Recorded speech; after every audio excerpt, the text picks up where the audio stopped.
બા એવું બોલતા જ બધાને બાનો પ્રેમ યાદ આવી જાય, જ્યાં સંસ્કૃતિ, ઈમાનદારી અને પ્રેમ હજુય જીવંત છે, જ્યાં ચૂલા પર રોટલા બનાવવા વાળા બામાં હજુય એટલો જ ખંત છે.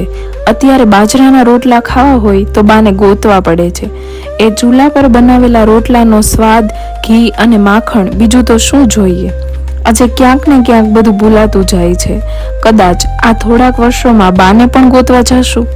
સંસ્કૃતિ ક્યાંક લુપ્ત થઈ રહી છે. આ બા, એનો પ્રેમ અને એના રોટલા પછી મળશે. કદાચ આજે ગામ જઈએ તો બાનું ઘર અને બાની કેટલી બધી મળવા માટેની તરસ, અનહદ પ્રેમ કદાચ 5 વર્ષ પછી મળશે કે કેમ? કેમ આટલી લાગણી અને અનહદ પ્રેમ બાનો ખાલી ખવડાવવા માટેનો?